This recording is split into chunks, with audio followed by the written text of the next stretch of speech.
Mind Expander TV. Hi hello viewers, welcome to mind expander TV. இனி prime டைமில் ஒளிபரப்பு ஆகாது 2 hours ஸ்பெஷல் எபிசோட அதுக்கு பதிலாக ரீப்ளேஸ்மெண்ட் பண்ணியிருக்காங்க.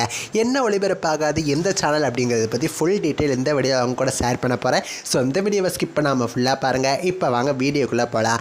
ஆக்சுவலாக நிறைய பேர் பார்த்தீங்கன்னா கமெண்ட் பண்ணியிருந்தீங்க, அண்டா காக்கசம் அப்படிங்கிற ஷோ வந்து எப்போ தான் டெலகாஸ்ட் ஆக போகுது, ஏன் அப்படின்னா அதுக்கு ப்ரொமோ வரவே இல்லை. அதுவுமே இந்த வாரம் பார்த்தீங்கன்னா மெய்யழகன் மூவி வேறு 3 மணிக்கு டெலகாஸ்ட் பண்ணுறாங்க. நிறைய time changes Vijay TV Sunday நடந்திருக்கு. ஸோ அஃபீஷியலாக என்னென்ன டைம் ஸ்லாட்ஸ்லாம் இருக்குது, என்னென்னது எப்போ டெலகாஸ்ட் ஆகுது அப்படிங்கிற மாதிரி ஒரு கிளாரிஃபிகேஷனாக ஒரு வீடியோ கேட்டிருந்தீங்க. ஸோ அதுக்காக தான் இந்த வீடியோ செப்பரேட்டாக உங்களுக்காக போடுறேன். ஸோ விஜய் டிவி ப்ரைம் டைமில் எப்பயுமே ஒவ்வொரு சண்டேவும் 8 மணிலேருந்து 9:30 வரைக்கும் அண்டா காக்கசம் ஷோ தான் டெலகாஸ்ட் ஆகும். இந்த ஷோ பார்த்திங்கன்னா நினச்ச அளவுக்கு பார்த்திங்கன்னா வரவேற்பு இந்த சீசன் இல்லை அப்படின்னு தான் சொல்லலாம். பிகாஸ் டிஆர்பி கொஞ்சம் கம்மியாக தான் பிடிக்க ஆரம்பிச்சிருச்சு. ஸோ இருந்தாலுமே இந்த ஷோவை தொடர்ந்து டெலகாஸ்ட் பண்ணிட்டு இருந்தாங்க. திடீர்னு பார்த்திங்கன்னா லாஸ்ட் வீக்லேயே பார்த்திங்கன்னா இந்த ஷோவை டெலகாஸ்ட் பண்ணுறதை ஸ்டாப் பண்ணிட்டாங்க.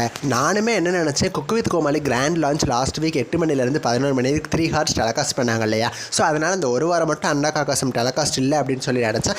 அன்றைக்குமே அண்டா காக்கசம் ஷோ டெலகாஸ்ட் ஆகாது. நிறைய பேருக்கு பார்த்திங்கன்னா இந்த ஷோ பிடிக்க தான் செய்யுது. டிஆர்பி வரல அப்படிங்கிறனால விஜய் டிவி ஸ்டாப் பண்ணிட்டாங்கன்னு நினைக்கிறேன். ஸோ அதுக்கு ரீப்ளேஸ்மெண்ட்டாக என்ன வரப்போகுது அப்படின்னா, மெய்யழகன் 3 மணிலேருந்து 6:30 வரைக்கும் டெலகாஸ்ட் ஆகும் போது கிட்டத்தட்ட 3.5 மணி நேரம் இந்த மூவி டெலகாஸ்ட் பண்ணுறாங்க. ஸோ 6:30க்கு சூப்பர் சிங்கர் டெலகாஸ்ட் ஆக போகுது. சூப்பர் சிங்கர் 6:30 மணிலேருந்து 8:30 வரைக்கும் 2 hours ஸ்பெஷலாக டெலகாஸ்ட் ஆக போகுது. அப்போ 8:30க்கு என்ன டெலகாஸ்ட் ஆகும் அப்படின்னா, இன்னுமே குக் வித் கோமாளி ஒவ்வொரு சண்டே மட்டும் 8:30லேருந்து 10:30 வரைக்கும் 2 hours டெலகாஸ்ட் ஆக போகுது. ஸோ 10:30க்கு என்ன டெலகாஸ்ட் ஆக போகுது அப்படின்னா, ஊ சொல்கிறியாங்கிற ஷோவோட டெலகாஸ்ட் 10:30க்கு டெலகாஸ்ட் பண்ணுறாங்க. எதுக்காக இந்த மாதிரி பண்ணுறாங்கன்னு தெரியல. ஒருவேளை ப்ரைம் டைமில் டிஆர்பி வந்து ரொம்ப குறைஞ்சிருச்சு போல. ஸோ அதை இன்க்ரீஸ் பண்ணோம் அப்படிங்கிறனால தான் குக் வித் கோமாளி ஒரு நல்ல ப்ரைம் டைம் ஸ்லாட் 8:30க்கு கொடுத்துருக்காங்க சண்டே. ஸோ இந்த ஒரு வாரம் மட்டும் இந்த மாதிரி டைம் சேஞ்சஸ் பண்ணியிருக்காங்களா அப்படின்னு சொல்லி தெரியல. எனக்கு தெரிஞ்சு இன்னுமே ஒவ்வொரு வீக்குமே இந்த மாதிரி தான் டெலகாஸ்ட் ஆகும்னு நினைக்கிறேன். அஃபீஷியலான இன்ஃபர்மேஷன் கூடிய சீக்கிரம் கிடச்சிரும். அந்த காக்கசம் எனக்கு தெரிஞ்ச வரைக்கும் ஸ்டாப் பண்ணிட்டாங்க அப்படின்னு தான் நினைக்கிறேன். வெயிட் பண்ணி பார்க்கலாம். இந்த டைம் சேஞ்சஸை பற்றி உங்களோட கருத்துக்களை எனக்கு மறக்காமல் கமெண்ட் பண்ணுங்கள். நெக்ஸ்ட் ஒரு இன்ட்ரெஸ்டிங்கான வீடியோவில் நான் வந்து உங்களை மீட் பண்ணுறேன். தேங்க்ஸ் ஃபார் வாட்சிங்.